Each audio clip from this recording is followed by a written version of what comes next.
किसानों और सरकार के बीच जारी 9वें दौर की बैठक अब खत्म हो गई है। आज भी बैठक बेनतीजा रही। दोनों पक्षों में किसान कानून को निरस्त करने पर गतिरोध बरकरार है। दिल्ली के विज्ञान भवन में करीब 4 घंटे चली बैठक में एमएसपी समेत नए कृषि कानूनों के विभिन्न मसलों पर बातचीत हुई, लेकिन कानून को निरस्त करने की किसान संगठनों की मांग पर गतिरोध जारी रहा और बैठक बिना किसी नतीजे के खत्म हो गई। चर्चा निर्णायक मोड़ पर नहीं पहुंच पाई और उसके बाद यूनियन और सरकार दोनों ने मिलकर ये तय किया कि 19 जनवरी को दोपहर 12 बजे पुनः चर्चा करेंगे। मुझे आशा है कि जो चर्चा आज हुई है, यूनियंस उस चर्चा को आगे बढ़ाने का प्रयत्न करेंगी।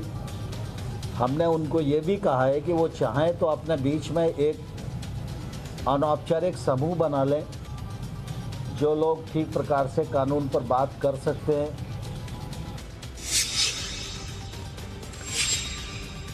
राहुल गांधी ने अब देश की न्याय व्यवस्था पर सवाल उठा दिया है। राहुल गांधी ने प्रधानमंत्री मोदी के खिलाफ बयान देते हुए कहा कि देश की कोर्ट नरेंद्र मोदी चला रहे हैं। राहुल गांधी ने यह भी कहा कि मोदी जी पर तरस आता है। उन्होंने कहा कि अडानी अंबानी देश को नहीं चला सकते।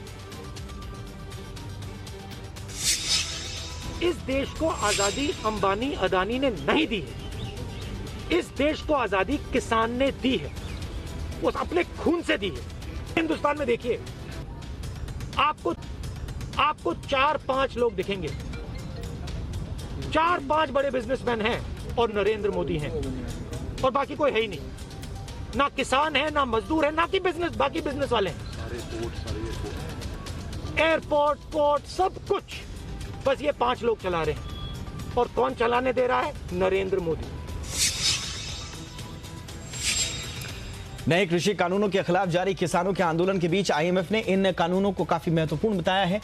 आईएमएफ के मुताबिक इससे कृषि क्षेत्र में बड़ा सुधार होगा। साथ ही आईएमएफ ने मोदी सरकार को चेतावनी भी दी है कि इनसे प्रभावित होने वाले किसानों की सामाजिक सुरक्षा सुनिश्चित की जाए। आईएमएफ ने कहा कि नए कृषि कानून बिचौलियों की भूमिका को खत्म करेंगे और दक्षता बढ़ाएंगे। आईएमएफ के मुताबिक दलालों की भूमिका कम होने से किसानों को ज्यादा फायदा होगा और इससे ग्रामीण विकास को बढ़ावा मिलेगा। दुनिया का सबसे बड़ा टीकाकरण अभियान शुरू होने वाला है। कल सुबह 10:30 बजे देश में कोरोना वैक्सीन लगाने की मिशन की शुरुआत हो जाएगी। प्रधानमंत्री नरेंद्र मोदी कोरोना वैक्सीनेशन के महाअभियान की शुरुआत करेंगे। साथ ही पीएम मोदी कोविन ऐप को भी लॉन्च करेंगे।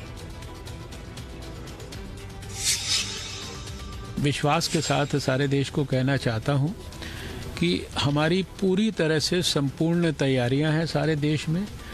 कल हम 3006 स्थानों पर वैक्सीनेशन प्रारंभ करेंगे और इन 3006 स्थानों में लगभग 3 लाख के करीब हमारे हेल्थ वर्कर्स, चाहे वो सरकारी अस्पतालों में और सरकारी हेल्थ फैसिलिटीज़ में काम करते हों, चाहे वो प्राइवेट सेक्टर में काम करते हों, उनको कल कोविड की वैक्सीन मिलना प्रारंभ होगी। ममता बनर्जी की मुश्किल फिर बढ़ गई है। बीरभूम से टीएमसी सांसद शताब्दी रॉय ने बगावत के संकेत दिए हैं। शताब्दी रॉय के फेसबुक पोस्ट में नाराजगी के सुर दिखे हैं। खबर है कि टीएमसी सांसद शताब्दी रॉय बीजेपी में जाने वाली हैं। उनके अमित शाह से मुलाकात करने की भी चर्चा तेज है। टीएमसी में मनमुटाव को लेकर फोन पर खास बातचीत में शताब्दी रॉय ने जी मीडिया से कहा कि उन्हें खुद कुछ जवाब चाहिए। जब वो मिल जाएंगे उसके बाद ही वो आगे की रणनीति बताएंगी। अपने जन्मदिन के मौके पर बीएसपी सुप्रीमो मायावती ने बड़ा ऐलान किया है। बीएसपी सुप्रीमो और यूपी की पूर्व मुख्यमंत्री मायावती ने घोषणा की है कि 2022 में उत्तर प्रदेश और उत्तराखंड विधानसभा चुनाव में बीएसपी किसी भी राजनीतिक पार्टी के साथ गठबंधन नहीं करेगी और सभी सीटों पर खुद चुनाव लड़ेगी। दरअसल 2012 और 2017 के यूपी विधानसभा चुनाव और 2014 के लोकसभा चुनाव में बसपा ने किसी भी दल के साथ गठबंधन नहीं किया था। अयोध्या में बन रहे राम मंदिर के लिए निधि समर्पण अभियान की शुरुआत आज से हो गई है। राष्ट्रपति रामनाथ कोविंद ने सबसे पहले 5,01,00,000 रुपए का समर्पण निधि दी। राम मंदिर के लिए चंदा अभियान के तहत 5 लाख से ज्यादा गांवों में 12 करोड़ से ज्यादा परिवारों से संपर्क साधा जाएगा और उनसे चंदा मांगा जाएगा।